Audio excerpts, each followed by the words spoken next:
We stand firm and rise. For this truth, we put our lives on the line. We're prepared for war, fearing no confrontation. We hit the highways and byways to wake up the whole nation. We teach His word, we teach His will, we teach His truth, don't matter how you feel. We teach His word, we teach His will. You gon' hear this first, now tell me how you feel.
Shalom, Israel.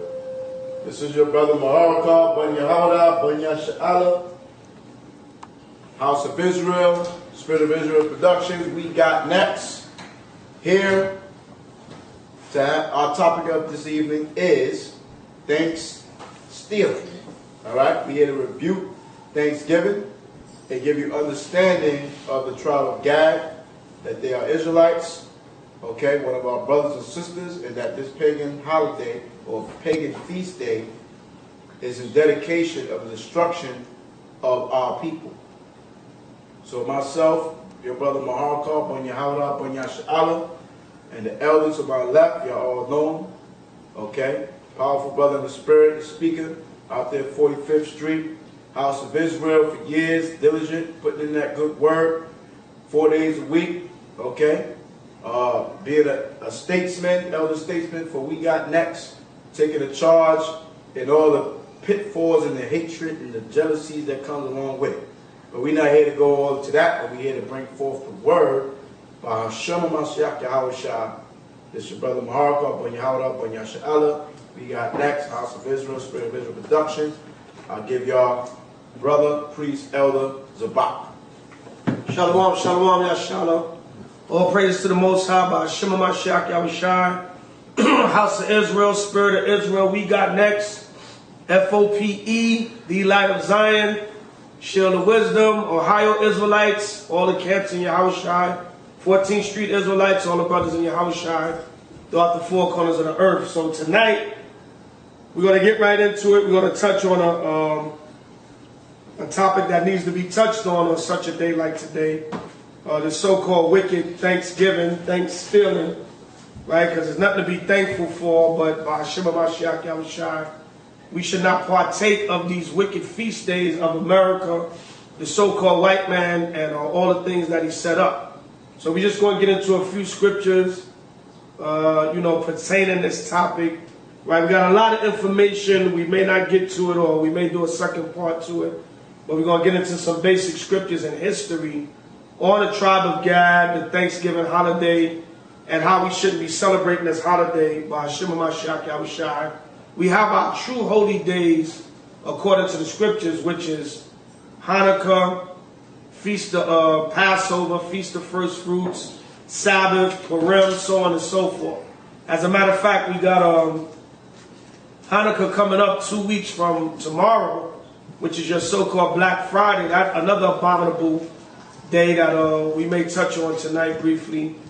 But just to show you to separate from the days of this society, right? You so-called blacks, Hispanics, Native American, and Seminole Indians, separate from the days of this society and remember the history of what happened to your people, the so-called Native American brothers and sisters, which is the tribe of Gad of the nation of Israel, and your so-called Seminole brothers and sisters, the tribe of Reuben of the nation of Israel.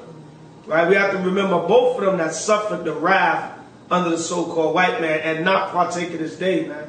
If anything, this is a very sad day, man. A lot of you Negroes, man, you running around playing your music. I'm out and about today. Everywhere you go, you see Negroes with big plates and stacks of food wrapped up in plastic bags. Some of us know because we was doing it in the world, right? But the Most High brought us out of that. But now is our job to teach others. Now, once the Most High bring us into this knowledge and we see that those things are wrong, right? Because we're no better than our people that used to do those things, but now we have to show them, right? We have to show them according to the scriptures that it's wrong, right? And how being caught up in these wicked feast days is going to get you destroyed and killed in these last days, because the Most High is not dealing with these wicked feast days. These days represent evil and wickedness and corruption that the so-called white man has done to our people through our history. So without further ado, let's get right into it. Colossians 3 and 17. Colossians, the 3rd chapter, and the 17th verse. I'm sorry, but it's funny. Colossians chapter 3, verse 17. Colossians 3:17. Yeah, read that for me, brother. Let's get right into it. Like I said, we're going to touch on some things briefly for the sake of time. Right? The brother Mahar and Shamiala did a good class earlier on, brotherhood, loving one another, strengthen, being real with this truth. Right? Not knowing all these scriptures and breakdowns, but not having love and charity. The Apostle Paul, through the spirit of Mashiach, said you're like nothing. So really, those are the key things that we need. We need classes like that, right? It's a good start off because this truth is about Israel and how we conduct ourselves, right? But we also need to go into the history and what we've gone through as a people and what we should abstain from. So the brother, touched on that good class earlier. So Salakia for the later start, but for the sake of time, we're going to get into some brief things and go with the spirit. Right, so Colossians 3 and 17, read that, brother. And whatsoever ye do in word or deed. So whatsoever we do in word or deed, go ahead. Do all in the name of the Lord Jesus, giving thanks to God and the Father by him. Right, so everything we do in the name of the Lord HaMashiach Yahushua, whom the world ignorantly calls Jesus Christ. But everyone doesn't know the name in the Hebrew, so we say Jesus for edification, but his name is HaMashiach Yahushua. Right, read that again, brother. Colossians 3 and 17. And whatsoever ye do in word or deed, do all by Hashem HaMashiach Yahushua. See that? By Hashem HaMashiach Yahushua, in the name of the anointed Savior. Go ahead. Giving thanks la Alahayim wa Abanawa Yahweh by Hashem HaMashiach Yahushua. See that? So the Most High is letting us know everything we do in the spirit of HaMashiach Yahushua. So we ask ourselves, would our Lord and Savior Christ, would he celebrate Thanksgiving? Would he partake of these days? Right? Give me Amos, the 5th chapter and the 21st verse. That's what we're going to start with. Right? Would he keep this wicked feast day that commemorates the rape, robbery, murder, and slaughtering of our Native American brothers? Would he go back and say, oh, the first Thanksgiving, the Pilgrims and the Puritans sat down with the natives and they had a great feast? No. Right? The first Thanksgiving was set up, I believe, in 1637, where there was over 700 Pequot Indians slaughtered in Connecticut. And there was an Edomite by the name of John Endicott that set up a feast in commemoration of them over 700 Pequot Indians that were slaughtered in the state of Connecticut. So we're going to get into a little bit of all that history. So when Yahushua look at that and celebrate that, the so-called white man slaughtering our brothers, the Native American Indians, and sitting down and having a feast to it, no, he would not. Because the Most High said this, Amos 5:21. Read that. The book of Amos, chapter 5, verse 21. Come on. I hate. What did the Lord say? I hate. Come on. I despise your feast days. Right, this was the Most High rebuking Israel when they were going to hell off. And the Lord was saying he hated our feast days back then because we was in a wrong, wicked spirit keeping those feast days. But here now, we're keeping the totally wrong feast days, and the Most High hate the feast days of this society. Like he hated us when we was wicked and we kept our feast days in the wrong spirit. The Most High hates these feast days that we keep now in this society. Because they're in the wrong spirit, and they're not even the feast days that he gave us according to the scriptures. Right. Read it again. I hate. What did the Most High say? I hate. But I thought the Most High don't hate nobody or anything. What did the Lord say? I hate. Come on. I despise your feast days. Read. And I will not smell in your solemn assembly. So the Lord said he don't have nothing to do with these wicked feast days of this society. Your solemn or sincere assemblies. Because why? You come together in sincerity in these gatherings. You Negroes put all your spirit. You blacks, Hispanics, and some Native Americans. Which is an oxymoron. What is a so-called Native American or a so-called Seminole Indian doing celebrating Thanksgiving? Right? A lot of you so-called Native Americans and Seminoles, you need to be protesting this day, man. You need to be out there with, I believe it's the Native American Alliance, that every year they march up to Plymouth Rock, and they have a march at Plymouth Rock, and they fast on the day of Thanksgiving and go against this wicked day. That's what you need to be doing, man. Right? So read on. Right, so I despise your feast days. Come on. And I will not smell in your solemn assembly. The Lord don't have nothing to do with these wicked days. Go ahead. Though ye offer me burnt offerings, Come on. and your meat offerings.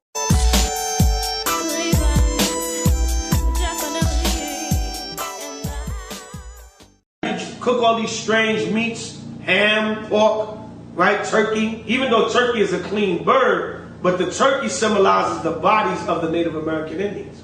Right? The stuffing represents their guts and the innards of the Native American Indians. And the cranberry sauce represents their coagulated blood. Right? So the Most High said, what? Read 22 again. Though ye offer me burnt offerings, and your meat offerings. Right, you can eat, like I said, turkey is a clean bird.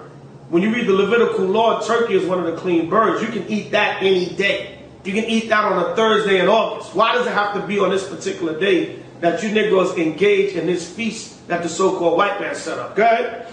I would not accept them. The Lord said what? I would not accept them. Yeah, a lot of you be praying over the turkey and the ham. You be holding hands around the table. Thank you, Lord, for this, for the great meal we're about to receive. And thank you, Lord, for all the blessings. Right. Some of you saying thank you because you didn't die in Hurricane Sandy. Right. Right? The Most High's judgment. Right? But a lot of you say these things, you praying over unclean foods and an unclean table. And a lot of you Christians are involved in that madness, man. Give me 1 Corinthians 10 and 20 real quick. We're going to go back and finish our Amos, but give me 1 Corinthians 10 and 20.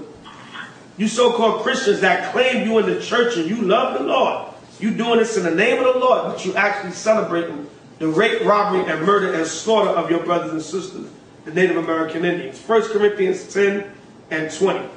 But I say that the things which the Gentiles sacrifice, Come on. they sacrifice to devils. So what? They sacrifice to devils. And I'm going to hit you with something. All them millions of Native American Indians, 77 million, 60 million, 90 million, whatever the different scholars give different numbers. But let's just say a massive amount of number of Native American Indians that was slaughtered on these different times that you slaughtered them. What did you do? That was a sacrifice to Satan that you so-called white people gave so you can take over this land of America, man. That's what that was. Read it again, brother. But I say that the things which the Gentiles sacrifice, Come on. they sacrifice to devils. Go ahead. And not to Yahweh. Right, this is a satanic day because all it commemorates is the slaughtering of our brothers, the Native Americans. Right, go ahead. So-called Native Americans, the tribe of Gad, and the Seminole Indians, the tribe of Reuben. Right, come on. And I would not that ye should have fellowship with devils. Right, what are you doing fellowshipping with this day, man? You Negroes going out to see the Thanksgiving Day parade. You so-called Hispanics going out there. They said it was over 3 million people that went out and observed that parade today, man. That's ridiculous. And they showed the scenery. The camera panned down on 34th Street. A lot of you blacks and Hispanics was right in the crowd, man. Right? What are you doing fellowship with these devils, man? What are you doing commemorating and celebrating this wicked Thanksgiving Day? Why are you out there at the Thanksgiving Day parade? You shouldn't have fellowship with devils, man. That's a wicked, demonic Gentile sacrifice of Esau. They slaughtered all of our brothers, the tribe of Gad and Reuben, as a demonic sacrifice to Satan to celebrate them still in this land. Right? So go ahead. Ye cannot drink the cup of the Most High. Right, because a lot of you Negroes in these churches, you say you have the Most High. You say you celebrate the Lord. You have your communion every third Sunday of the month. You say you drinking the blood of Christ. You have your little crackers and your grape juice, and you imitate the Last Supper. Right? You say you partaking of the blood of the Lord and the body of the Lord, right? So how you going to drink the cup of the Lord? Go ahead. And the cup of death. Right, but then you go home that Thursday, probably right after Communion Sunday, and you have a Thanksgiving feast. Right? You say you commemorating the Lord on one end, but then you go and sit down and have a Thanksgiving feast. The Lord is not with that, man. He's not with these wicked, holy holidays or folly days that you celebrate in America. Go ahead. Ye cannot be partakers of the Most High by Hashem HaMashiach Yahushua's table. Come on. And of the table of death. Right, and that goes for you Israelites in the truth. Right, man. bring it out. Right, you can't celebrate the Passover, or you was at the new moon last month. Right. Now, oh, brother, you know the family. Right. The family, I gotta go see the family, brother. Right. My grandma gonna get mad if I don't go. Or my woman want me to come to her house with her and her family. Nah, the Most High ain't with that, man. That's I'm gonna be teaching while I'm there. Right, yeah. I'm gonna be converting from Thanksgiving. Yeah, you gonna be right? converting, all right. You gonna convert that sweet potato pie, nigga, from the table to your belly, right? Right? You gonna convert those damn bodies. Because really, all the people gonna do is they gonna hear you out. But they're going to go right back to what they're doing. Right. For the most part, I've been around the family gatherings and all that, and you try to drop scripts on you. They'll talk, especially if they drink, and they'll talk to you. Right, so you mean to tell me God only loves one people? And he gonna think we wrong for celebrating, we giving thanks? Right? They say all kinds of madness to you. But you can't do that, man. You can't partake of this truth of the Most High and partake of the table of devils. You got something? I was supposed to eat this neck bones right. and greens. That bones and greens been good to me. Right, look at that, man. Body of the Native Americans, man. And the stuffing is their guts. Right? You got they got wild rice with cranberries and bacon. Right. And pecans. They always incorporate that ham. So go ahead. You cannot drink of the cup of the Most High and the cup of death. Right, it tells you in James 1:22, a double-minded man is unstable in all his ways, man. Right, so you can't try to be in this truth or claim to be a Christian and righteous, but yet you celebrating the wicked feast days of America. Right, go ahead. And the cup of devils, you cannot be partakers of the Most High's table. Come on. And of the table of devils. Right, you can't do both, man. So this is really a lot for you brothers and sisters in this truth. Right. In this walk. Stay away from these feast days, man. And the Apostle Paul told us that eating things offered to idols is nothing. We're going to get into that later. Right. But a lot of times for the weak brother's conscience, you got to abstain from following these days. Right. We know the hell, the turkey is turkey. That's a clean meat. Right. You can eat that. You know what I'm saying? Right. You can go to your family house, eat a nice plate, get some wine and laugh, whatever. I didn't celebrate Thanksgiving. I just got some food and wine. But you have to abstain from that stuff because, especially if you're a seasoned brother or sister, because now you're an example to others. And you don't want to be a bad example. And it's 2012, man. The Most High bringing destruction, earthquakes, floods, storms, hurricanes. Right now is the time to lock into this truth and forsake this world, man, because this world is going to hell.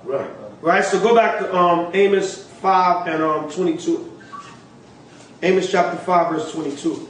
Amos, the 5th chapter and the 22nd verse. Come on. Though ye offer me burnt offerings and your meat offerings, Right. I will not accept them. Right, we got visuals for you. Thank you. Right, I will not accept them. Come on.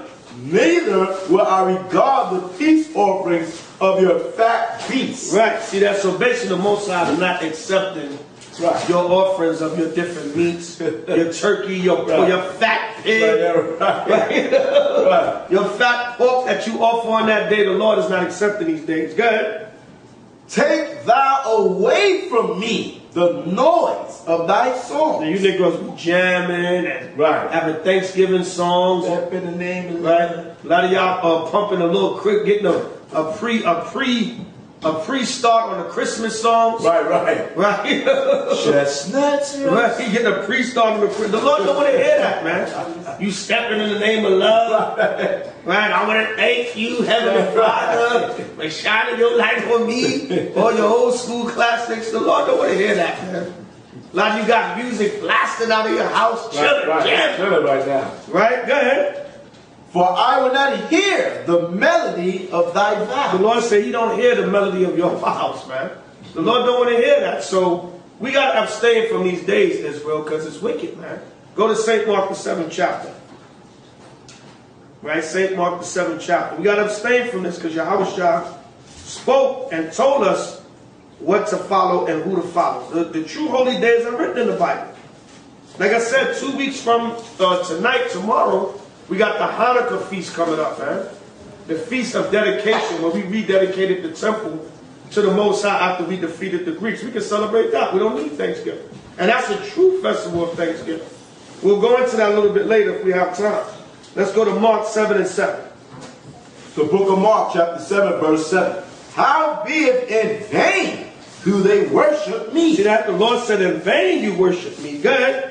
teaching for doctrines the commandments of men. Nah, you act like Thanksgiving got something to do with the Most High.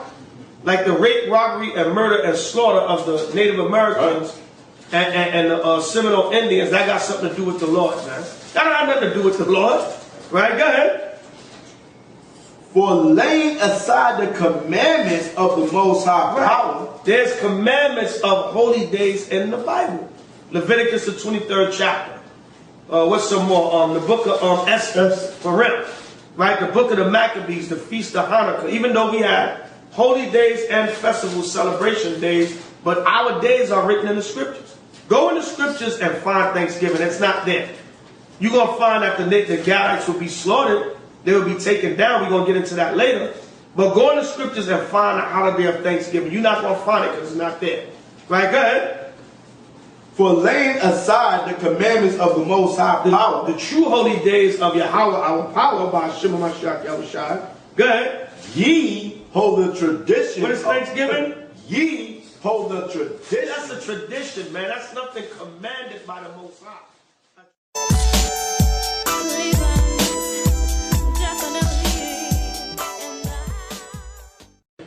From the 2007 Time Classic reissue, display until 8/10/12. They reissued this issue of the Time magazine from 2007. They reissued it this year. But who's on the front of that? Abraham Lincoln. Right? This was the president that set up the holiday of Thanksgiving in 1863, I believe it was. He officially made the fourth Thursday of November to be Thanksgiving. And he did it in October, like a month before. The same day that Lincoln ordered Thanksgiving to be every fourth Thursday of November, he also ordered the slaughter of a group of Native Americans that same day. Right? The same day. Right? We got that on the video. I'm going to bring that out later. But right now, I'm showing the traditions of men. But this was the guy, Lincoln. George Washington, he set up, there were so many so-called white groups of cavalry and soldiers and pilgrims that were slaughtering Native Americans and having feasts afterward, that George Washington decreed, let it be one feast, let it be one day to feast for all the slaughtering of these Native Americans. Because there was so many slaughters of them going on, they were feasting after every slaughter. So George Washington narrowed it down to one. Then Abraham Lincoln gave the official date Right. of every fourth Thursday of November to be so-called Thanksgiving. So see how these guys, your founding forefathers, they're the ones that set up these wicked traditions of men. Go to Isaiah 10 and 1. Read that. Woe unto them Whoa, meaning destruction. Go ahead. that decree unrighteous decrees. See that's what he set up, an unrighteous decree. Right? How you going to set up the rape, robbery, and murder and slaughtering of the Native American and Seminole Indians, the tribe of Gad and Reuben, and have a celebration each year? A celebration each year for the slaughter of our brothers, man. And then on the day you set up the decree for every fourth Thursday of November, that same day you order the slaughtering of Native Americans that same day. Right, go ahead. I'll bring that out later. Go ahead. And that right grievousness Come on. which they have prescribed. Which they have what? Which they have prescribed. So that they right grievousness that they prescribed. Because they went out and slaughtered, raped, robbed, and murdered the Native American Indians and then set up a day. So there you go. And it's funny this year how the movie Lincoln just came out a couple of weeks ago. And it's funny how they put it right in time for the Thanksgiving season. Right a couple of weeks before Thanksgiving, you put out the movie Lincoln. Man, that's a slap in the face to the Native American Indians, man. To the tribe of Gad and the nation of Israel and the tribe of Reuben. That's just a slap in the face. You're going to put out a movie exalting this man and praising this man like 2-3 weeks before the so-called Thanksgiving. Because you proud so-called white man and the Lord going to destroy you. So go back to Mark 7 and 8. St. Mark chapter 7 verse 8. Chapter 7 verse 8. For laying aside the commandment of the Most High. Yeah, you put aside the commandment of the Most High. Like it tell you in Psalms the 50th chapter, man. Right? You lay aside, you put the Bible behind you, man. You don't judge the right causes of the Most High. Right? Come on. For laying aside the commandments of the Most High, ye hold the tradition of men. That's what Thanksgiving is, man. And all these wicked holidays, the tradition of men. Even though Yahushua was talking to the Pharisees here, but that goes into this time also. Because a lot of our people, they hold the tradition of men as opposed to the tradition of the Most High. Go ahead. As the washing of pots and cups, and many other such like things ye do. Right, so Yahushua was rebuking the Pharisees, but even now today, even a lot of our Negro and Hispanic leaders, what do? They uphold the traditions of men. Right, they uphold these wicked holidays. They on the news and they on these different shows. Oh, happy Thanksgiving, come get a Thanksgiving meal. But commemorate what these days symbolize, man, what they're all about is a wicked slaughter of our brothers, the Native American Indians. The tribe of Gad and the nation of Israel. So let's go to Genesis 49:19 now. Right. So let's say what they Bring it out. washing the pots, right? Every Thanksgiving you got your collard green pot. Right? You got your certain pots that you cook your food in, right? Every single year you break out the turkey pot, the turkey oven roaster pot that you use, your collard green pot, right? You bust out your best china. Right? You go in and get the best china for the Thanksgiving. Right? These are your traditions, man. Don't eat out that plate right there. That's for Thanksgiving. That's for the holidays. Good. Okay? Good. Good. Just want to add on that one with that. Good, yeah, that's a good point, man, because it does, like I said, it does tie in today because, like the brother said, you got your special pot, got the big pot on the stove for the greens, got the special turkey pan. Right, with the 2 handles on the side, big metal pan, make sure you get the handles on the side, get the cover for it, right? Or you get the roaster. So when you check it out, you have these pots and pans, certain pots and pans that you use for these wicked holidays also. Like, don't touch that pan, like the brother said, don't touch that, that's for the turkey. Right? No, you can't bake no roast in there, that's for the turkey. Right, I'm gonna clean that nice. That's ready to go in the oven tomorrow. Right? So go to Genesis 49:19. The book of Genesis, chapter 49, verse 19. Gad, a troop shall overcome heaven. Right. So I just got a picture right here. We're gonna pull a few excerpts out this book later on. One of the great so-called Native American leaders right here, Chief Joseph. Right, of the Nez Perce Indians that fought the white man tooth and nail. Right, you have certain Native American generals, man, the tribe of Gad that were expert in war. We're going to get into that later. Right, but what did the Lord say? Genesis 49:19. Gad, a troop shall overcome him. So Gad, through our research, is the so-called Native American Indians. And even the word Gad means troop in the Hebrew. But the troop that was going to overcome them, all right, let's get that right here. Right, what is a troop? We're going to look up in the American Heritage Dictionary, we're going to look up the word cavalry. Right? What was the troop that overcame the tribe of Gad? Because they were a troop also. They were a troop of warriors. But the so-called white man brought the Gatling gun. He brought smallpox, influenza, and different diseases. And that's how he killed off and destroyed the Native American Indians, the tribe of Gad and the nation of Israel. So now we're going to look up in the dictionary the word cavalry. Right? And it reads, thus and so. Salakia. Say something for a minute. Right? So the so-called white man, he sets up these so-called holidays based off his conquering of other people, like Columbus Day, right? When Christopher Columbus came, right? What he did? But conquer all the so-called Taino Bariqua Indians and the people in the Caribbean islands, right? And they celebrate and worship him.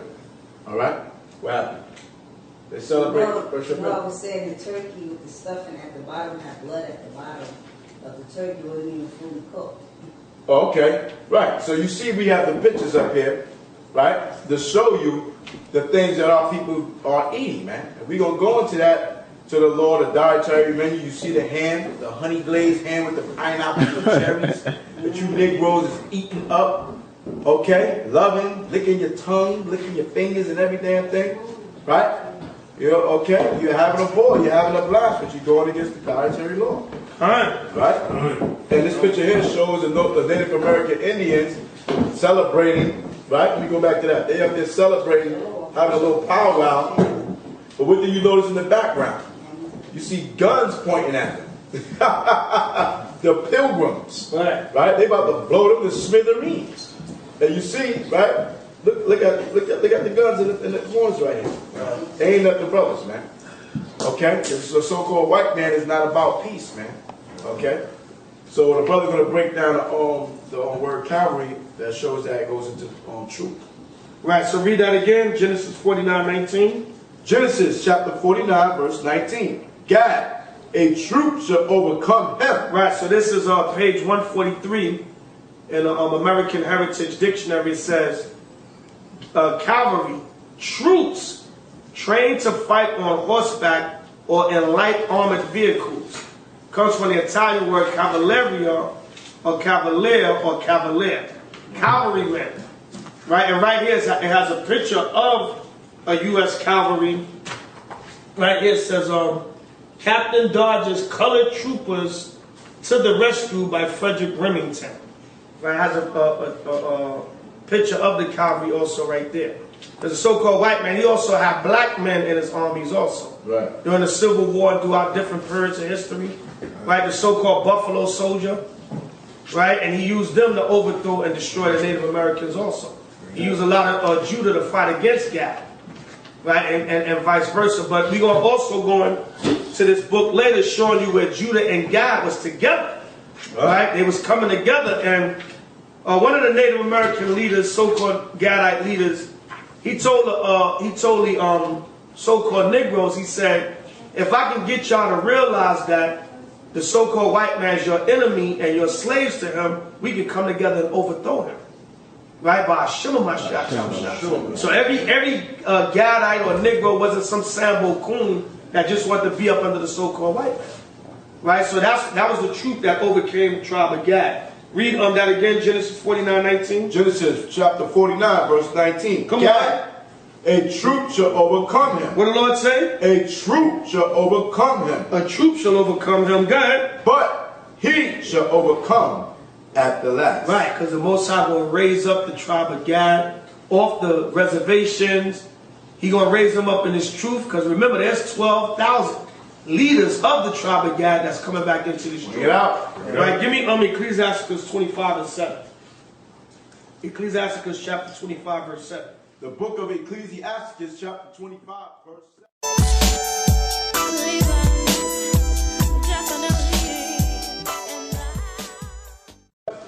There be 9 things which I have judged in my heart to be happy. Read.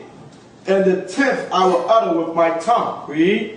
A man that hath joy of his children. A man that have joy of his children. Go ahead. And he that liveth to see the fall of his enemy. Right, that liveth to see the fall of his enemy. Because the Most High going to raise up the tribe of Gad.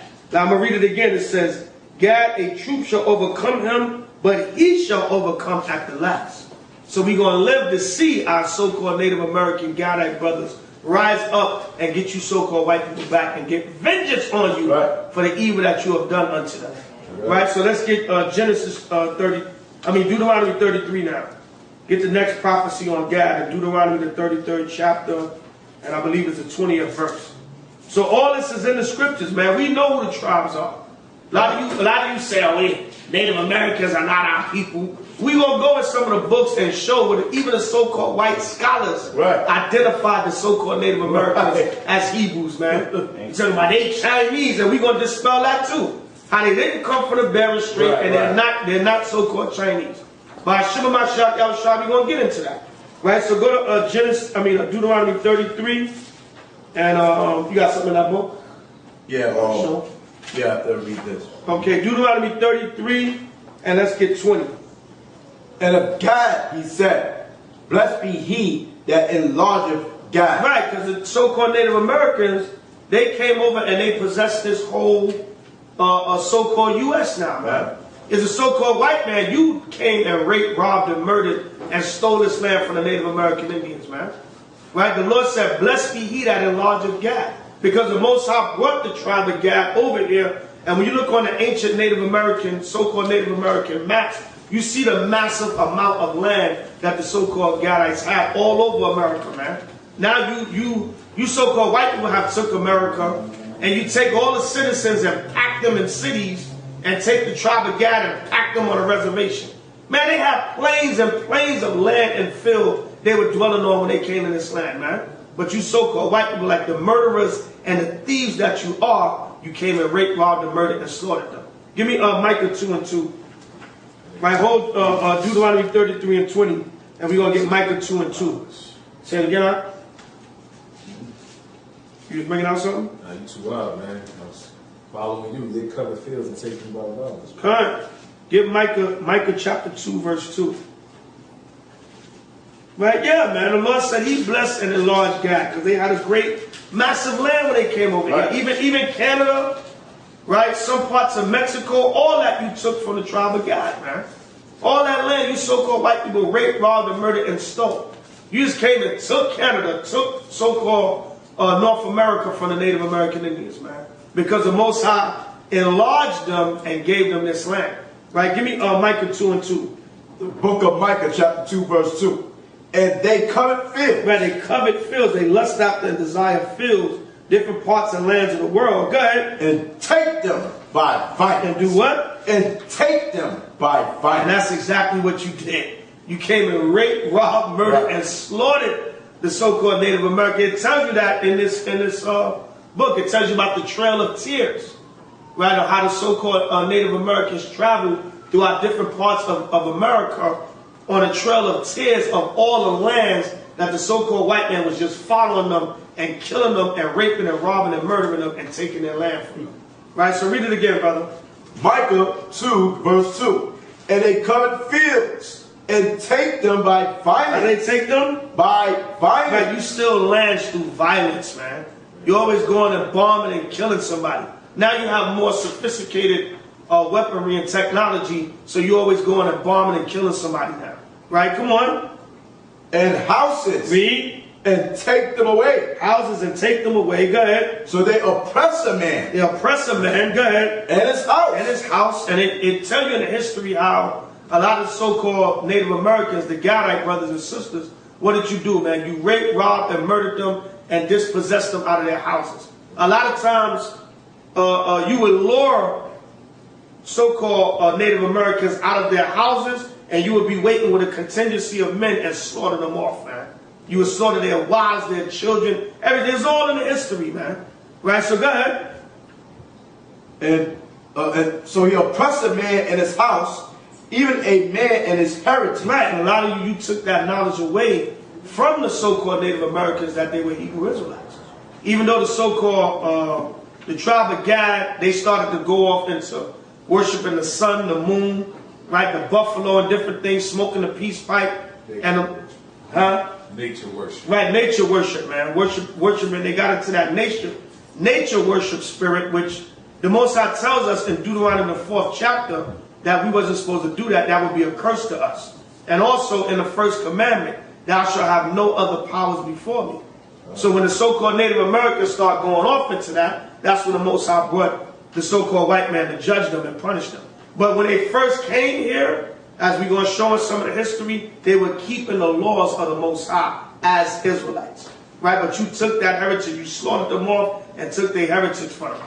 Now a lot of you so-called Native Americans, if you want to make it in America, the tribe of Gad, you got to conform and look like the white man. You can't have your ponytail and your fringes and your ancient garments. Now you got to put on a suit and tie, cut your hair off, look all Americanized. Right? Because they took your heritage away from you. Because all that dress code and everything, the crown and everything that the so-called Native Americans was wearing, all that was part of their history, man. The fringes, all that was in the law. Right, so go back to where we was at, Deuteronomy 33 and 20. Can I bring this up right bring it quick? out. On that scripture right there, right? This is First People, an illustrated history of American Indians. Get a close-up of that, brother. Please, brother. Right? First People, an illustrated history of American Indians. All right? I was coming from L.A. and I stopped at, I think it was Oklahoma, or Ohio, one of those places, right? And I saw this book, so I just picked it up. So right on key, this brother is talking about Micah 2:2. We read in the scriptures, and they covered fields and take them by violence. What it says here, in the caption here. Why would you destroy us who supply you with food? Chief Powhatan, or Powhatan, right? Right? And it says right here, in 1622, accompanied by a large band of warriors, he lost the measles and smallpox and numbered only about 5,000. So it's talking about how these so-called Europeans came over here. It was basically bringing their damn diseases and everything with them. I mean, I didn't read everything in here. I wish I'd have really got time to go into this, but this is a lot of history right here. And this page says the final New England War, by 1670, the colonists numbered more than 50,000, putting increasing land pressure on the Indians. Repeated epidemics of smallpox and other European diseases continued to weaken the Indians in the area, who now numbered only about 10,000. The key player in the next conflict was a strong Indian leader named Metacom.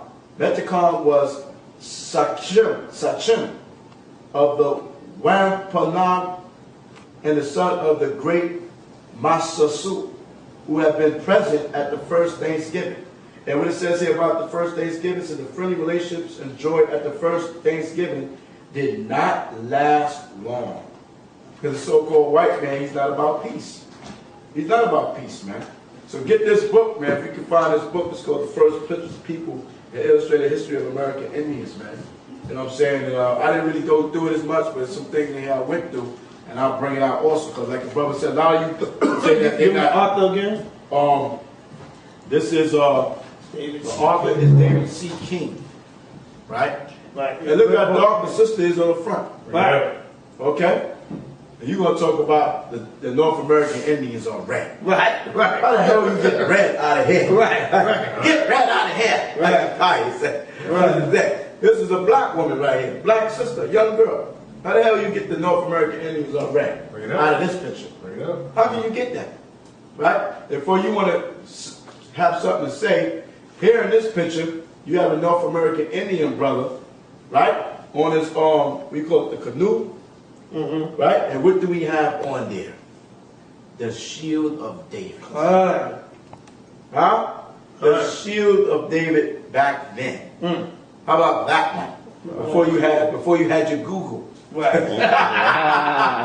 Google images. You had your Google images and your search and stuff. They had it right here. Bring it out. Right? So I guess they was going off too, right? Why they got the symbol? Right? Because it represents the nation of Israel, whether you want to accept it or not. The Native Americans had the shield of David.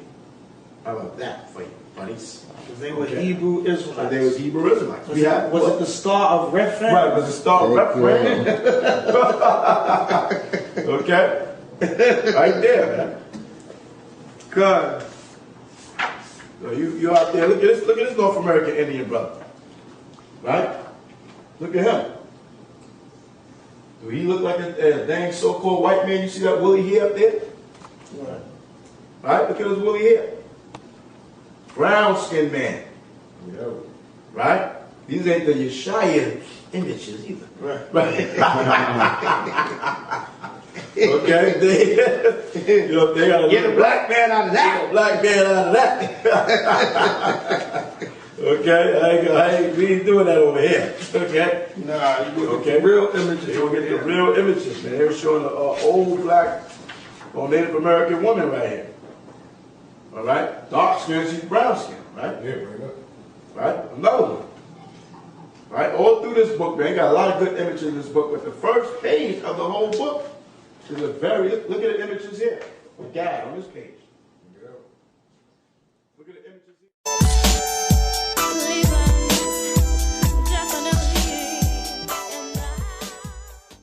Yo, I'll bring something out. Go on. You know they wasn't gooks, right? Like they like to call them. Right. Or Chinese, like they say, by the fact that the white man named them Indian.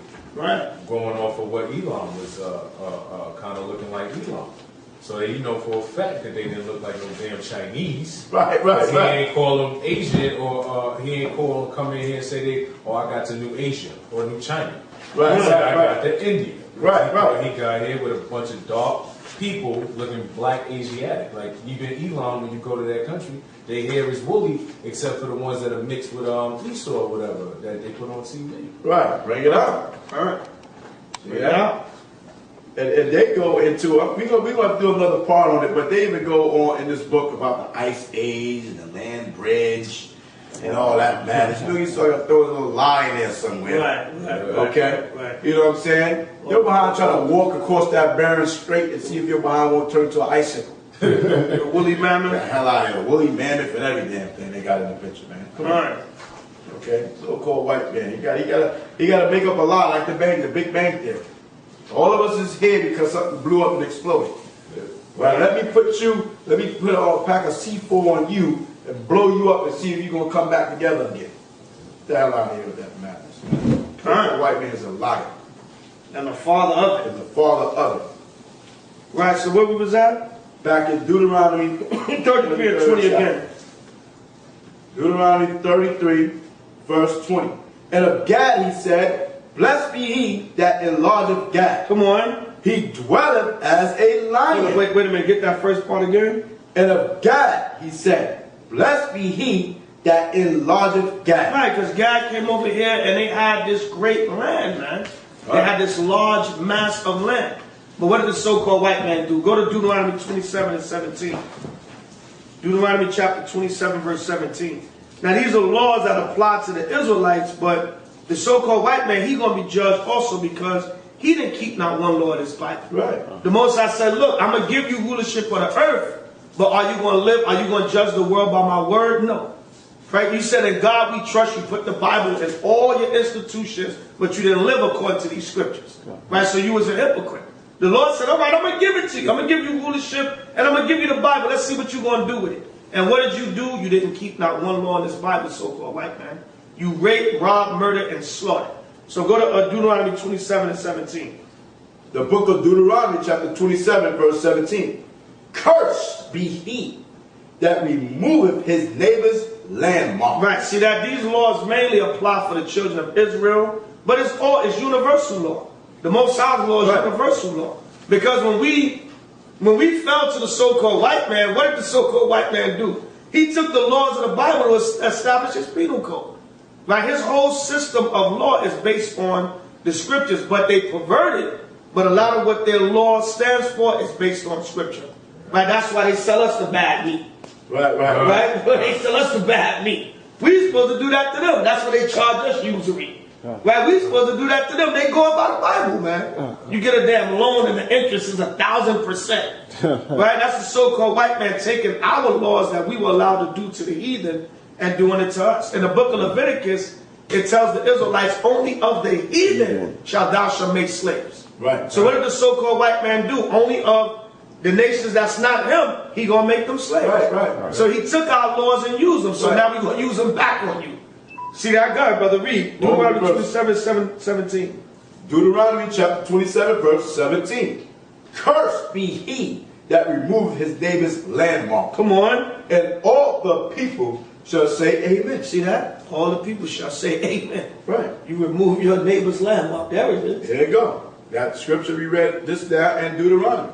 Indian culture region. Before the arrival of Europeans, North America was home to hundreds of individual tribes which occupied 10 basic cultural regions.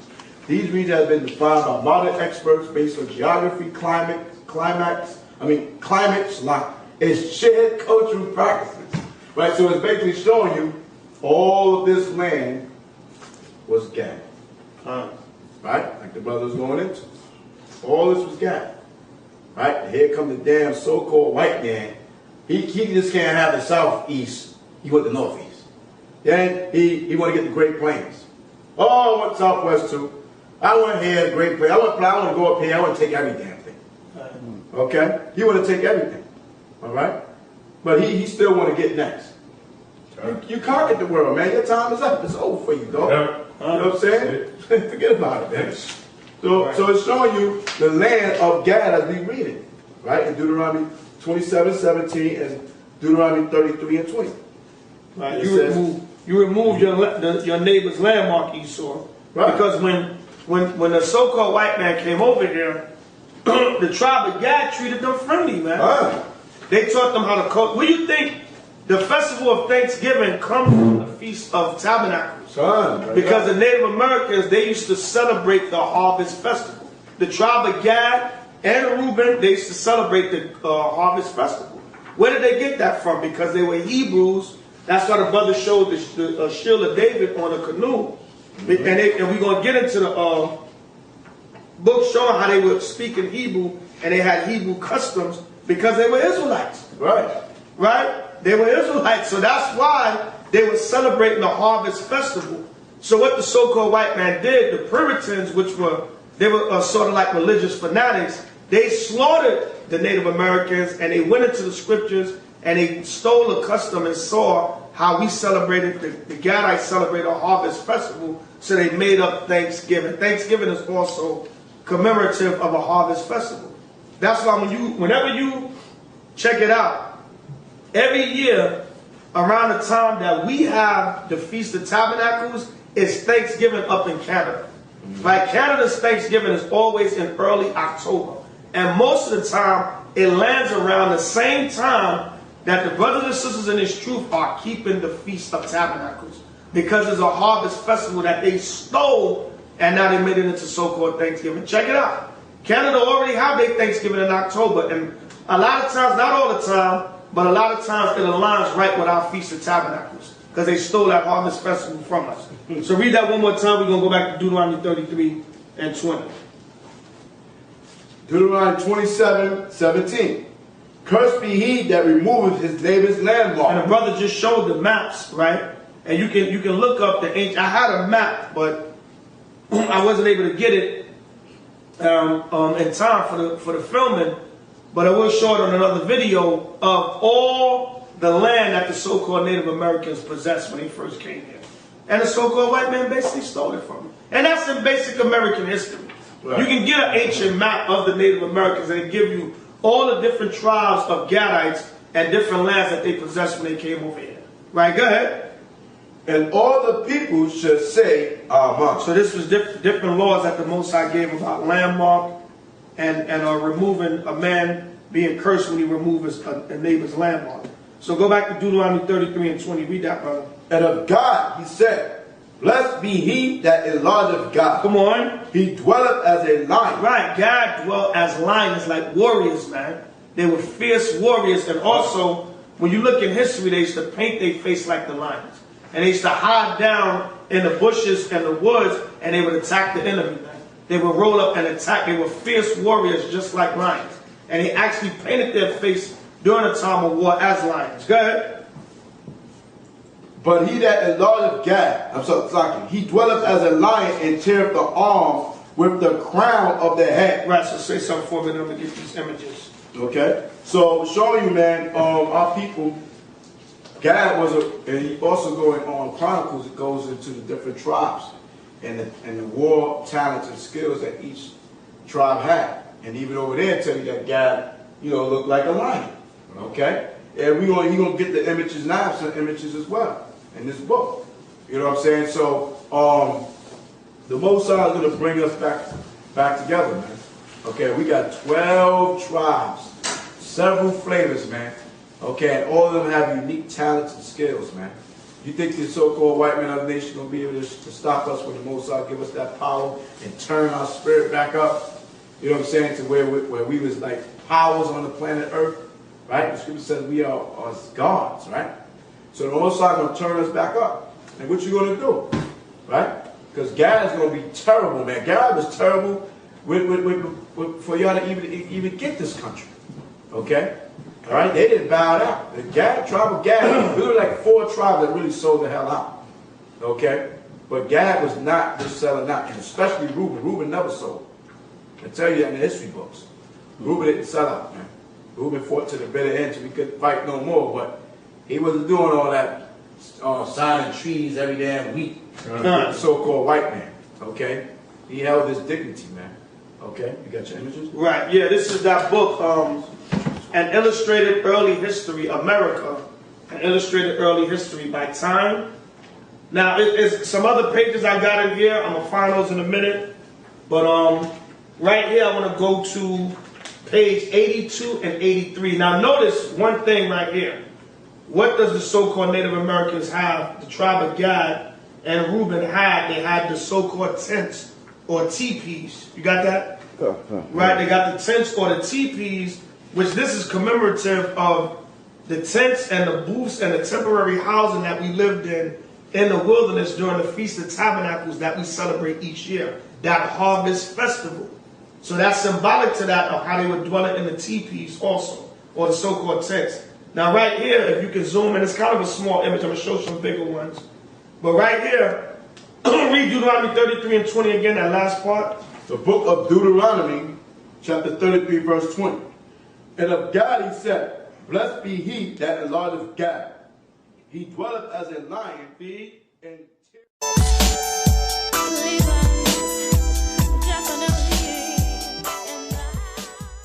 the arm with the crown Now of the head. what are the so-called Native Americans famous for also? The Blood Brother Treaty, man. And what do? They take the feather from the crown, right? If you can zoom in on that. I know the images are small. Yeah, Mahar got a bigger one in this book. Right? They would take the feather. You can look, this is in general history about the so-called Native Americans, the tribe of Gad. They take the feather, the crown, they would make their crowns out of different feathers. This was also why the Most High allowed the so-called white man to use the turkey as a Thanksgiving bird, because a lot of times they would use the turkey feathers to make their crowns. They would use the so-called turkey feathers, and they would take the feathers out of the crown, and remember on the tip of the feather, like you would have a felt tip pen or a feather tip pen. Remember they used to use feathers to write with, because the tip of it is sharp. So they would take the feather and they would cut their arm and make the blood brother treaty or pact. Right? And that's in the Bible, what we're reading right now. Read it again. 33 and 20. Read. Deuteronomy 33 and 20. Read. And of Gad he said, blessed be he that enlargeth Gad. Read. He dwelleth as a lion, and teareth the arm with the crown of the head. Right. What is that talking about? Taking, I'm going to show a better picture here. Here's Crazy Horse. Right? A Gadite leader that gave the so-called white man hell. Right. And Crazy Horse got what? A feather in his head. Right? He just got, one feather representing his crown. Right? And They would take the feather out their head and they would cut their arm and make the blood brother treaty or pact. And that's Iskra. They tear off the arm with the crown of the head. Right? So the so-called Native Americans are Israelites, man. They're the tribe of Gad of the nation of Israel. There's another brother with a crown. Right? That's Red Cloud, another great so-called Gadite warrior. He's been, well, look at this one right here. Here's Chief Joseph. He was talking about, right? Yeah, look, this Chief Joseph right here. Right? They mentioned the Little Bighorn. These were all great Gadite leaders. I'm gonna name some other ones out of this dictionary I got to. There's Chief Joseph right there. Fierce Gadite warriors, man. Right, and what does it say? Final victories, final defeats. These men fought to the death, man. Right, so you see the crown thereof. And also right here, if you can zoom in on that right there, this is one of Chief Joseph's shirts. And what does the shirt have on it? Fringes hanging. And we're going to get into the fringes. We know that's in the law. But they got the fringes hanging on Chief Joseph's shirt. I mean, Crazy Horse's shirt. So now we see shields of David, fringes, right? Blood brother packs. Right. Look like the Gadites are Israelites to me. Right? So-called Native Americans, right? So read on. We want to show something. Like, painting their faces like the brother. Yeah, go ahead, bring it out. Look at that. Look at them painting their faces. Can you film? Can you get a close up of this, brother? Right? See the North America? See our brothers right here painting their faces? Right? Looking scary as hell too. Right? Looking like they're ready to do some damage, man. And Gad was tall. Right. Gad is tall, man. They're not short, man. Like they be trying to show, man. Trying to act like they, you know, these damn Asians is like 4 feet tall, man. Yeah. Gad is tall, man. What the hell are you talking about, man? Yeah. Okay? You talking about the ones y'all put in the damn movies, right? Alright. So since, like we talked about, he dwelleth as a lion, which meant he was a mighty warrior. I'm going to read this caption right here about Crazy Horse. This is page 85, I believe it is. Right, it says, Crazy Horse's shirt, an artifact of Crazy Horse's shirt. Warrior Chief Crazy Horse was known by his fellow Sioux as a shirt wearer, a term denoting his status as a leader in battle. Born around 1840, he was present when Sioux braves killed 29 U.S. soldiers in the Grattan Massacre of 1854.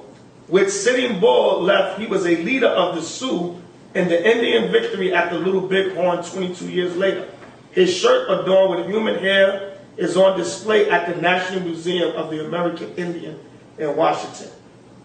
Right, so showing you they were killing and slaughtering U.S. soldiers and fighting them in battle because they were dwelling like lions, like fierce lion-like warriors. And we're going to read that one later also, like the brother said, in 1 Chronicles. So read on in Deuteronomy 33 and 21. Deuteronomy, you got that? Yeah, I got it. Read it. Go ahead. Deuteronomy chapter 33, verse 21. And he provided the first part for himself. Right, because Gath came over here and they saw this beautiful land, man, and they took this land for themselves. While the rest of the tribes, when you read the rest of the other tribes that came over here with Gad, they took different portions of the land, but Gad took their land for themselves also. Right, go ahead. Because there, in a portion of the lawgiver, was he seated. Was he what? Was he seated. So now I need history of the American Indian. But I need that book. I got to bring out a point on that verse right there. That precept you read right there. So now, Mahar, elaborate on something. I'm going to find this page in here. That goes into when it says there in a portion of the lawgiver was he seated. Now we're going to get something out of this book that explains that. Right? History of the American Indian. Great book. Excellent book. Right? Going into the history of the so-called Native American. This book single-handedly proves that the tribe of Gad are the so-called Native American Indians, and they are Hebrew Israelites. Now read that part again, Razawan. Good. And he provided the first part for himself. Come on. Because there, in a portion of the lawgiver, was he seated. Right. When a portion of the lawgiver was he seated. Now, who were the lawgivers of the Most High? The Mosaic law was given to Moses, and it was given to the Levites to teach to the rest of the nation of Israel.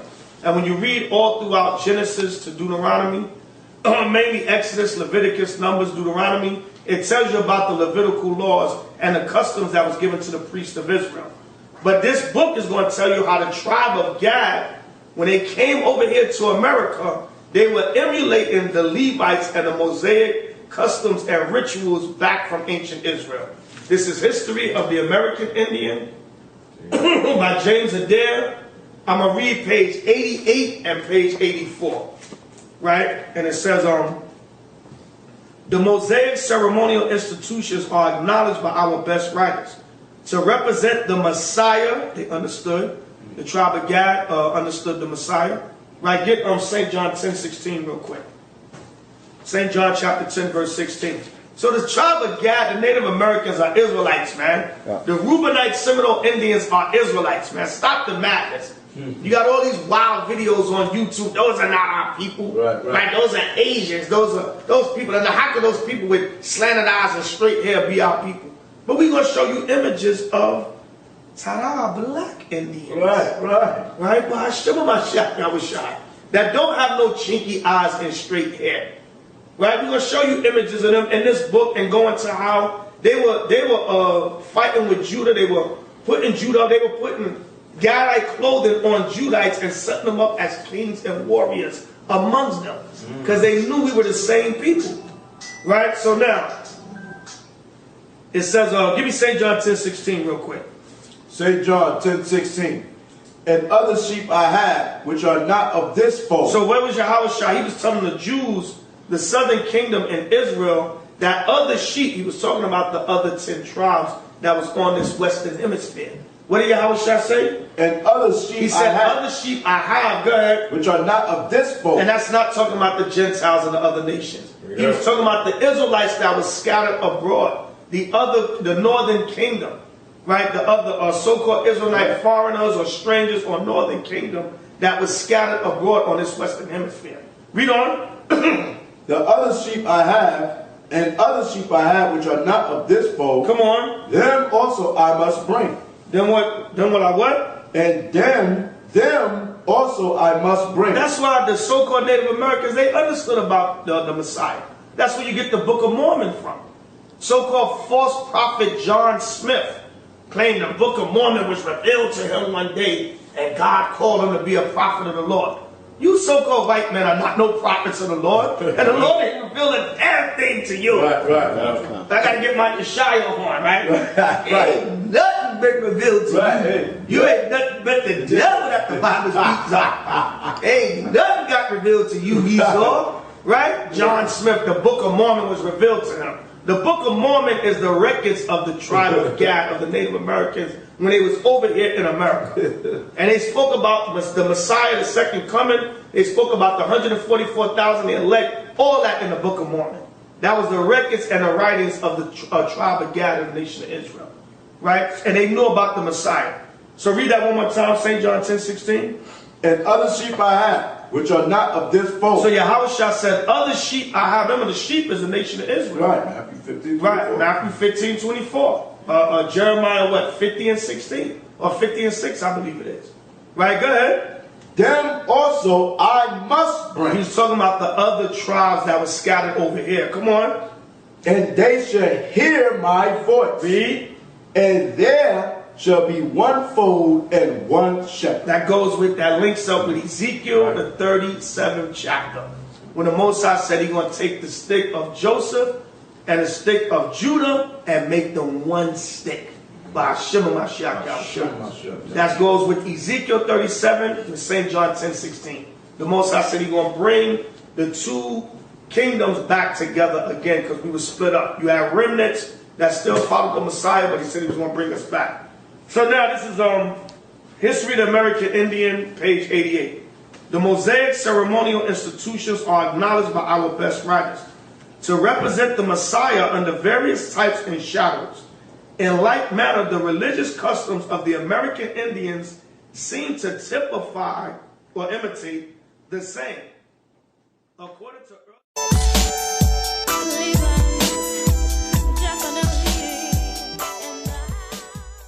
divine promise that the seed of the woman should bruise the head of the serpent, Genesis 3:15. Right? It would bruise the head of the serpent, and that it should bruise his heel. Right? Give me Genesis 3:15 real quick. Right? So, in other words, he's saying that the Native American Indians, they understood the scriptures. They understood about the Messiah, and they understood about Genesis 3:15, the prophecy. Right? Read that, brother. Genesis 3:15. And I will put enmity between thee and the woman. The Lord is telling Satan, I'm going to put enmity, division, hatred, strife between you and the woman. Right? Go ahead. And between thy seed. In between what? And between thy seed. Which eventually will become the so-called white man. Because he would be the seed of the serpent, the devil that the Bible speaks of. Go ahead. And her seed. And her seed, not her seed, because they use this scripture to try to prove immaculate conception. Right. See, the woman had the seed. No, the seed that she would carry of the man. Remember, that goes with Revelations 12, where the woman would bring forth the man child, Yahweh Shai. Right? Precept upon precept, line upon line, here a little and there a little. Right? Go ahead. And between thy seed and her seed, come on, it shall bruise thy head. Meaning what? They would crucify Yahweh Shai. Go ahead. And thou shalt bruise his heel. Because what happened when Jacob and Esau was born, Jacob's hand held Esau's heel, symbolically representing that Esau was going to come down, he was going to fall as a nation, he's the end of the world, and Jacob is the beginning that followed. And they would bruise our head. Why? Because they would crucify Yahweh Shai. And this book is letting you know the Gadites understood that. Bring it up. Right? Because they're Israelites. They're the people of the Lord. So the knowledge of the Bible was revealed to them. Right? So go ahead. All right. Who's reading on back in Matthew? No, I was reading in the books. Right. That should bruise his heel. The Levitical, now check this out. We just read in Deuteronomy. Read that in Deuteronomy 33 and 20 again. Deuteronomy chapter 33. This is the main important part, what I'm about to read now. Read that again, brother. And of Gad he said, Blessed be he that enlargeth Gad. Come on. He dwelleth as a lion, and teareth the arm with the crown of the head. Read. And he provided the first part for himself, because there, in a portion of the lawgiver. In a what? In a portion of the lawgiver. The portion of the lawgiver, go ahead. Was he seated. He was seated. So now, this is in History of the American Indians by James Adair, page 88. The Levitical high priest wore a breastplate, which they call Hosekim, and on it the Urim and Thummim, signifying lights and perfection. The Urim and Thummim is like what you would call crystal balls today, where the Levite priest would pray to the Most High and get vision through these crystal balls. It says signifying lights and perfection, for they are the plurals of Awara, right, which inverted makes Irawa, and Thara, all right, the law. Now, it says Thara right here, but it's Thawara in the Hebrew. What does that mean? The law, right? That's where you get the word Torah from. Right. So now, wait a minute. The Native Americans understood about the Torah. Wow. And the Urim and the Thummim. Right. Which was for the Levites. Right, for the Levites. Right, because in a portion of the lawgiver was they seated. Right, Because exactly. when they came over here, they acted as lawgivers amongst the 10 tribes. They took that. They took the Levitical position, basically, on this side. Correct. It says, as it directed them under the dark shadows to Messiah, the lamp of light and perfection. Didn't Yahweh Shai say he's the light of the world? Right. So what it's saying here is all of this symbolized the Messiah being the light of perfection, and the tribe of Gad understood that. The Native Americans are Israelites. Right. Even a white man knows that. Right? So let's read on. It says, right, who you worship. Who you worship. Right? You don't believe us, so believe them. Right. History of the Native American Indian by James Adair. Right. I didn't write this book. Right. This is Mahar's book that he got. Right? But we didn't write it. This is James Adair. I got my copy at home. I just remember some of the pages. I said, Mahar got the book. I ain't got to carry my heavy book. Right? So let me read on. It says, in resemblance of this sacred pectoral or breastplate, the American archer Magus wears a breastplate made of white conch shell. Meaning like, in other words, like the high priest amongst the Native American Indian of the tribe of Gad, they wore something resembling the breastplate. It says, in other words, they wore garments. A lot of these garments that you would see with them on, it was symbolic. They were emulating the Levite priests. That's what it's saying here. It says, with 2 holes bored in the middle of it, through which he puts the ends of an outer skin strap, and fastens a buckhorn white button to the outside of each, as if an imitation of the precious stones of Urim, which miraculously blazoned from the high priest's breast.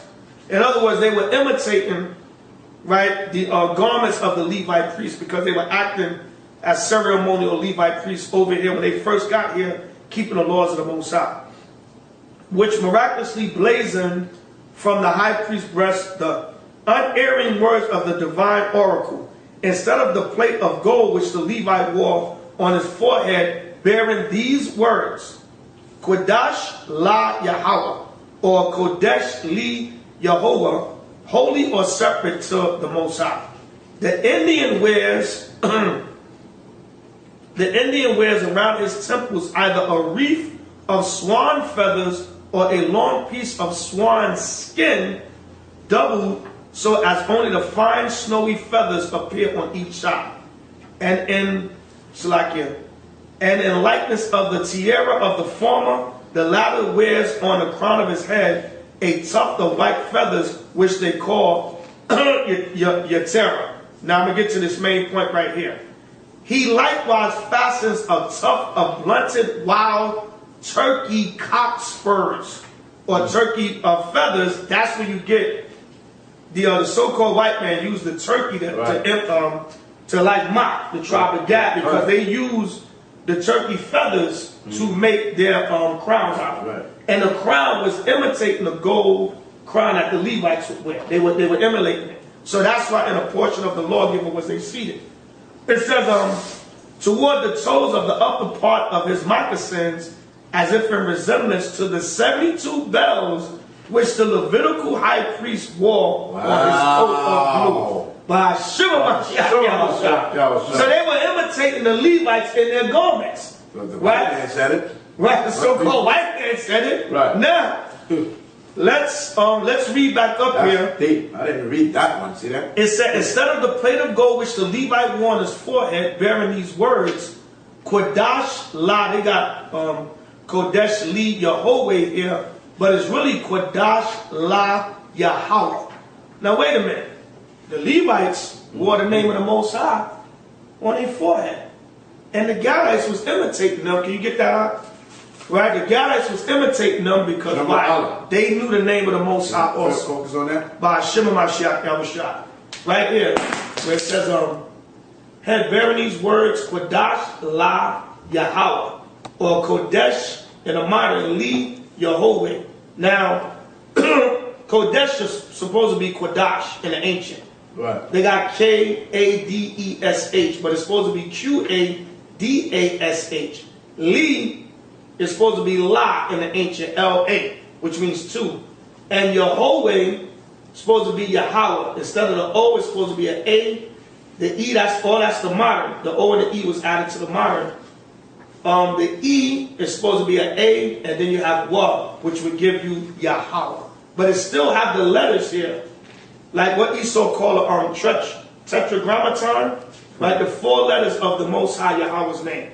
Now give me Exodus 3. No, matter of fact, let's not get the name yet. I just want to show that. Zoom in on that. Right? Where it says Kodash La Yahweh, which was written on the priests. But God was imitating that in their crowns because they understood the name of the Most High, and that the Most High was holy. Right? And sacred. And that it meant holy or separate or sacred to the Most High, to Yahweh. It says to God here, but to Yahweh. So just some things showing you that the Native Americans, they were keeping the customs of the ancient priests of Israel because they were Hebrews themselves. So read that again, brother. Deuteronomy 33 and 21. Deuteronomy chapter 33, verse 21. Select. And he provided the first part for himself. Come on. Because there, in a portion of the lawgiver, was he seated. Read. And he came with the heads of the people. Meaning he came with the rest of the tribes, Ephraim and all the other tribes. Because Ephraim is like the leaders of the northern kingdom. Even though Gad acted as priest, Ephraim is still like the leader of the northern kingdom. Good. He executed the justice of Yahweh and his judgments with Israel. Right, because he was acting as lawgivers and priests amongst Israel also. So we just proved that and showed that in his book. I'm going to get one more, and I think Mahal, you want to bring out something? Fine. Right, I'm going to get one more, and then we're going to move on. Right, so this is, check this out. This is page 50. History of American Indian by James Adair, page 50. Now check this out. I got to read this last line. It says, oh, for the space of a minute, then they strike up majestic heat on the treble with a very intent voice as long as their breath allows them. And on a bass key with a loud voice and short accent, they at last utter the strong, mysterious sound, wah. So in other words, they let you know right here, the Native Americans, they would sing songs and they would say Yah, He, and Wah, which is Yahweh if you replace the He with a Ha. Right? Let me read on. It says, and thus finish the great song or most solemn invocation of the divine essence. The notes together compose their sacred, mysterious name. Yo, He, Wah, which is Yahweh. Really, we just broke that down.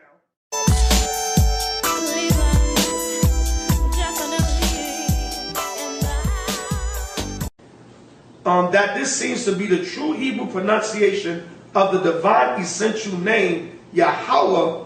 Jehovah will appear more obvious from the sound they seem to have given their characters. So let you know right there, again, they knew the name Yahweh. Just a different pronunciation, but they knew the name Yahweh. And they knew, and right here Esau calls it Jehovah, but we know that's a perverted or Americanized or English version of Yahweh. Right, by Shema Mashiach Yahushua. Right, so they knew the Most High's name. Right, so say something for me. Let me get this scripture in Genesis.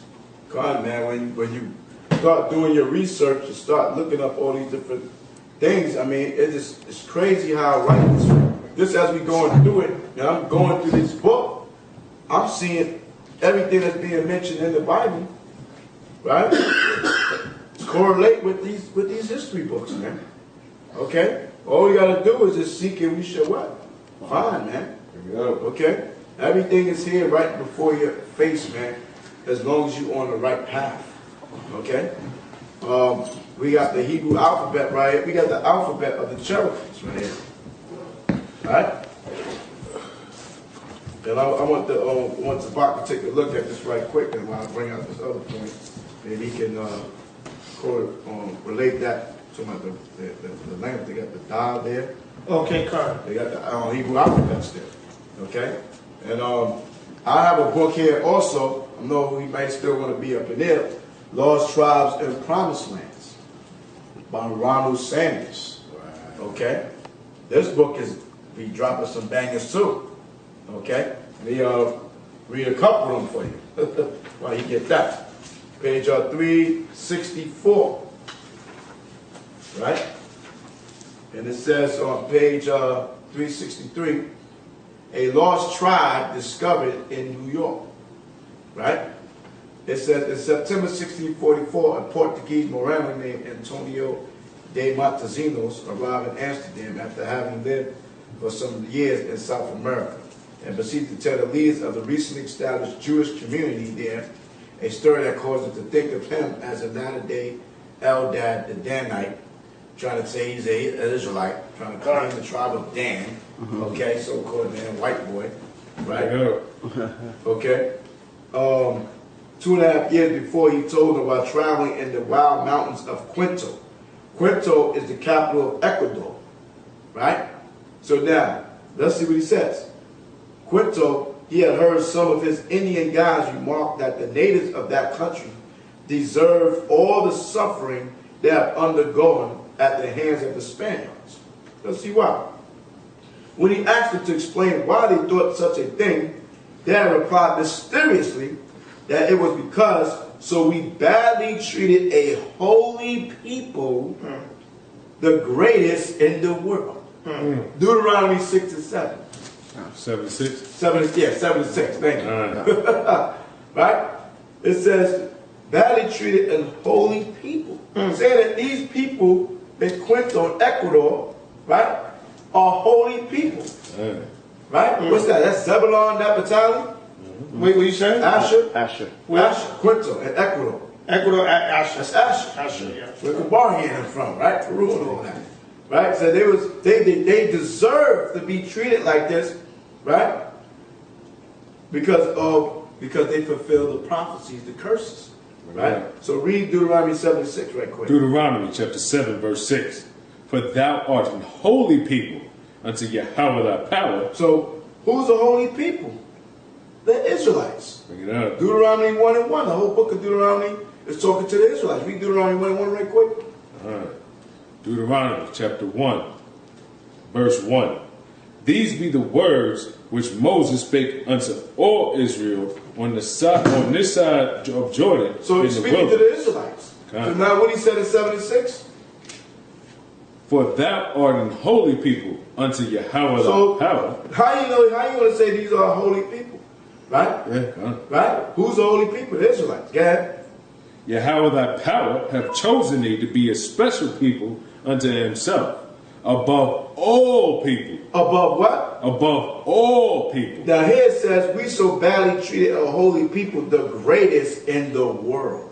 The same thing that you just read there. Right? The greatest in the world.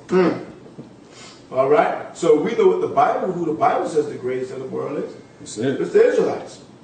Then it goes down and says, and there's another scripture in Samuel that could go with that greatest in the world too. But I can't think of it right now. Nothing more had been offered by them on this point. But later in the same conversation, Francisco, one of the Indian guys, declared that his countrymen would be avenged upon the Spaniards in time anyway. Right? Troops shall overcome them, right? Bring it up. By means of a people now hidden. So who the hidden ones? Psalms 83. Right? Psalms 83 talks about the hidden people. When we finish 7 and 6? Yeah, no, that's good on 7 and 6. Go to Psalms 83. All right. Psalms 83, verse 1. Yeah, 1, right. Psalms chapter 83, verse 1. Keep not thy silence, O Most High. Hold not thy peace, and be not still, O Most High. For lo, thine enemies make a tumult, and they that hate thee have lifted up the head. They have taken crafty counsel against thy people, and consulted against thy hidden Consult ones. against who? Thy hidden It ones. says here, by means of a people now hidden. Now let's see who the Bible said who are these hidden ones. Let's read it. Against thy hidden ones. They have said, come, and let us cut them off from being a nation, that the name of Israel may be no more in remembrance. Right, that the name of Israel be no more in remembrance. Bring it out. There's this so-called European mixed down so-called Jewish white man, right, is telling you that the people over here are the Israelites. It gets clear as you go on and on, right? He also said, blessed be, matter of fact, let me finish reading, because I mean this whole page, if you get this book and just read it, man, it's crazy how I just link up with the scriptures, man. Upon his return to Carthagena, the Judaizing Montezinos, right? They're always trying to follow, try to be us. Montezinos had found himself accursed or accused by the Inquisition and put in prison, praying for salvation in his cell one day. Yeah, right. He was reciting what was by then a standard formula among New World Moranos. Right? So they found black people here in the New World. Black people. What are you talking about? Red people. Black people. Bring it up. Right? And he recited what he heard them say. And but they said, blessed be the name of the Lord, like the brother was going into. Blessed be the name of the Most High, who? Yahweh. Right? Who has not made me an idolater, a barbarian, and we know the scriptures, it was that Colossians, talks about the barbarian, which is Israelites, right? And it says here, a Negro, right, an Indian. When suddenly he stopped, those Indians, he told himself, they are Hebrews. Can you get that on film? They are Hebrews. Negroes out there. What the hell are you talking about? Right here. See? See, the Hebrew Israelites, right? We study to show ourselves approved. The Most High gave us all this knowledge, man. He said the earth shall help the woman in Revelation. Right? These books you Negroes would never read. Okay? If I could go on my bag and show you the books you read, your triple XL and all that, you would never read these books. All right? And the so-called white man would never put this in front of you, or he puts it in front of you, but then he put the white man on the front cover, and you don't want to read it. And he's got your history right here. This says, these Indians, he told himself, they are Hebrews. How about that? Now I'm going to jump down. Waving a banner high in the air, the Indian guide soon was greeted by a puff of smoke far beyond the other bank of the river. In response to his signal, the two men waited. Eventually, a canoe appeared. Hold on, let's get that canoe again. Let's get canoe again. Let's get that canoe again. Yeah, there you go, the canoe right here. Yeah, there it is. Let's get that canoe. Here's the canoe. Right? That's the canoe they came to meet the guy with. Right there in that canoe. You see Sheila David? Sheila David on the canoe, right? Right? It says, the two men waited. Eventually, a canoe appeared bearing 3 men and a woman, all of them Indians, to the place where Francisco and Montezino were standing at the water's edge. The woman got off and spoke to Francisco in an Indian tongue that Montesinos could not understand, although he could perceive that he was being identified in the conversation. She then turned to her male companions to explain the situation. Upon hearing, hold on, we cut the phone. We got everything going on. Hope y'all still there can hear. All right? What happened? Are y'all still there? Anybody on the phone? Anybody on the phone? Disconnect. Let me get rid of that right there. Oh, we been off. Oh well, Shannon. Well, I'll go back. Okay, what else is that right here? It says, she then turned to her male companions to explain the situation. Upon hearing her words, they rose, went over to Montesinos, and to his utter astonishment, said, Shema Yashrala.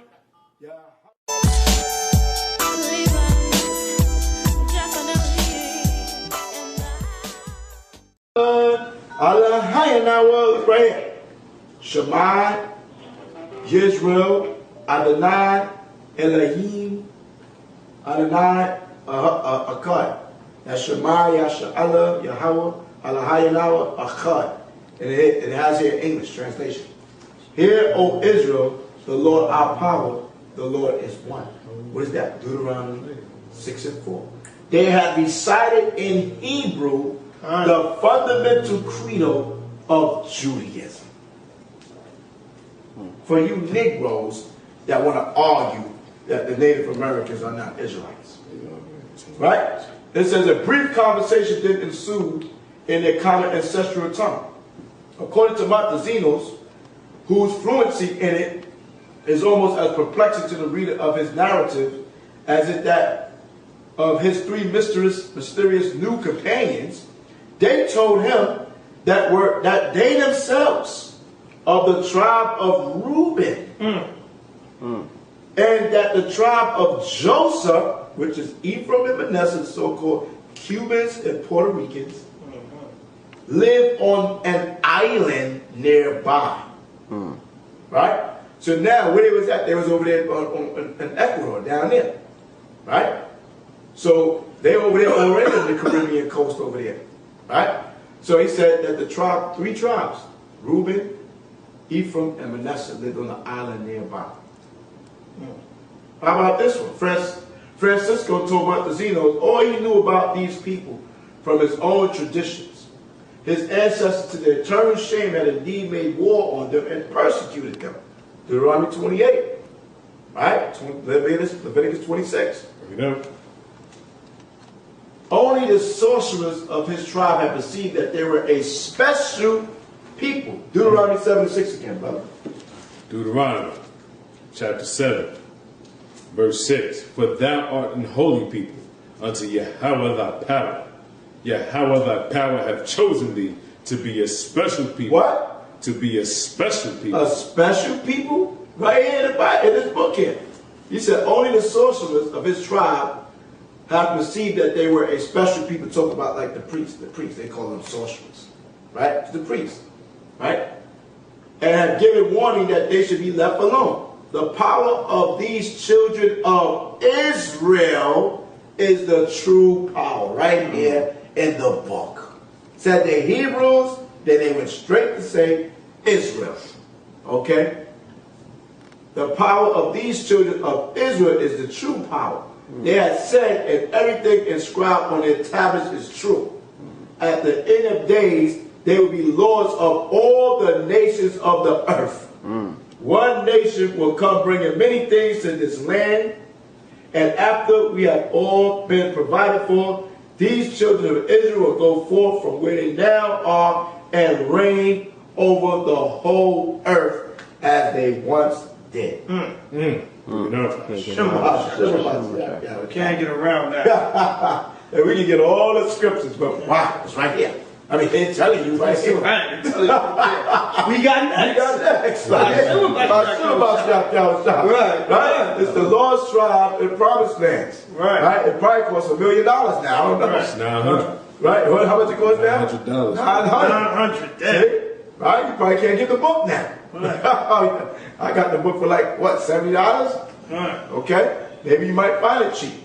Okay. But see, now they know that we discovered this history. You gotta get it on Nook or something. Right. Okay. So they want to raise up the price because the little Negro won't spend no $900,000 more book. Right. Okay. Right. Unless it's damn triple XL. They spending it on Esau's college book or something. Correct. They use their financial aid on that. Yeah, that was heavy right there. That was heavy right there. You can't get around that. Let me get a few more on this name. You got something else to bring up? Yeah, they have something here. Let me see page 86. Check that. You go there. All right, hold that. Go to Genesis 22 and 14, Razawan. Now let me read this again, this caption again in page 50 of History of the American Indians. I'm going to breeze through it. It says, that this seems to be the true Hebrew pronunciation of the divine essential name, Yahweh or Jehovah, will appear more obvious from the sound they seem to have given their characters, the Yod, Iwa, or Yahweh or Jehovah. The Greeks, who cheaply copied their alphabet from the Hebrew, had not Yod but iota, very nearly resembling the sound of our Y. The ancient Teutonic and Sclavonian dialects have Ya as an affirmative and use the consonant W instead of V. The high importance of the subject necessarily would lead these supposed red Hebrews, now, there they go with that line, with the red Hebrews again, right? But we know we're going to cut that later on with this black Indians, hidden heritage. Because the so-called Native American Indians, the tribe of Gad and Reuben, were different shades of brown. They were dark-skinned people, different shades of brown. Right? I got the call open. Right? It says red Hebrews, when separated from other people in America, to continue to repeat the favorite name of God, the Most High, Yod-Heh-Wah, according to the ancient pronunciation. The ancient pronunciation would be Yahweh. Right? So now, go to Genesis 22:14. Genesis chapter 22, verse 14.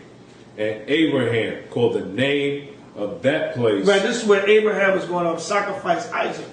So he gave a name to that sacred place. This is all these landmarks that we need to be visiting in Israel and different things like that. Because Esau still got a lot of these places marked. Right, so go ahead. I'm going to read it as written, okay? Where we at? Yeah, go ahead. Yeah. Read it as it's written. Genesis 22:14. And Abraham called the name of that place Jehovah Jireh. Right, Jehovah Jireh, which means the Lord will see or the Lord will provide. Because remember, the Most High provided a ram instead of Abraham sacrificing his son Isaac. right? The Lord provided a ram. He just wanted to test Abraham's faith, right? Go ahead. As it is said to this day, in the mount of Yahweh it shall be seen. So that sacred place where Abraham was going to sacrifice Isaac is known as Jehovah Jireh, or the Most High will provide, right? But we know in the Hebrew that's supposed to say Yahweh.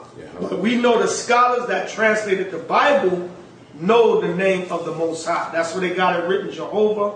But if you read in the Hebrew, it's going to say Yahweh, just like you have in this book. That this seems to be the true Hebrew pronunciation of the divine essential name Yahweh or Jehovah. Got it right here in this book. Now go to Psalms 83. Bring it out. Go to Psalms 83. And Wake up, everybody. 83 and 18. Get right to the point. Psalms 83, 18. Psalm chapter 83, verse 18. That men may know that whose name alone is Yahweh. Come on. Art the most high over all the earth. Read it as it is written.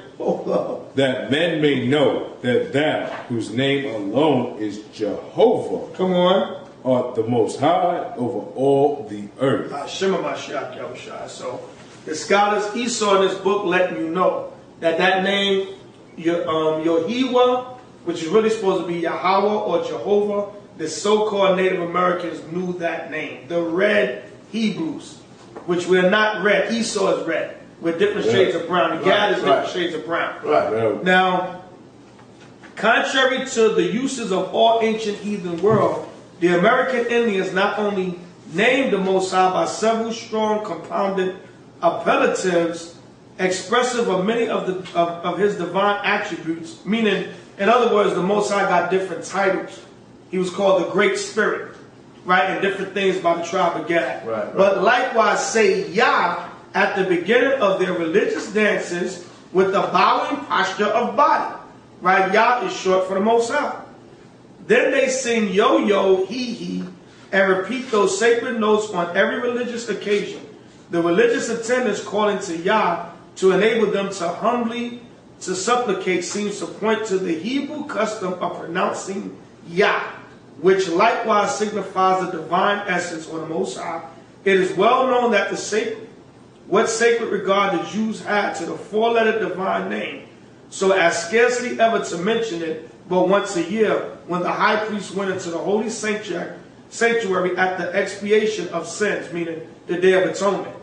Might not the Indians copy from them this sacred invocation? Their method of invoking God in a solemn hymn with that reverential deportment and spending in full breath on each of the two first syllables of the awful divine name have a surprisingly analogy to the Jewish custom, and such as no other nation or people, even with the advantage of written records, have retained. Shema Mashiach. So God was emulating that same Jewish festival or custom of uttering the name of the Most High, and also saying Yah. Go to Psalms 83 and 4 now. Psalm chapter 83. No, Psalm 68 and 4, Salakia. Psalm 68 and verse 4. So let you know, Gad had the name of the Most High. Right. Shema Mashiach Yahushua, can't get around it. Psalm chapter 68, verse 4. Come on. Sing unto the Most High. Sing praises to his name. Extolled him that rideth upon the heavens by his name, Yah, and rejoice before him. See that by his name, Yah. We know it's written Jah, but there's no J in the Hebrew, so it's supposed to be Yah. By Shema Mashiach Yahushua. So all that is in the scriptures. God knew the name. Now just get, to put the icing on the cake, Exodus 3 and 14. Right, so they... This mountain. And Moses said unto God, Behold, when I come unto the children of Israel, and shall say unto them, The God of your fathers hath sent me unto you, and they shall say to me, What is his name? What shall I say unto them? And God said unto Moses, I am that I am. And he said, Thus shalt thou say unto the children of Israel, I am hath sent me unto you.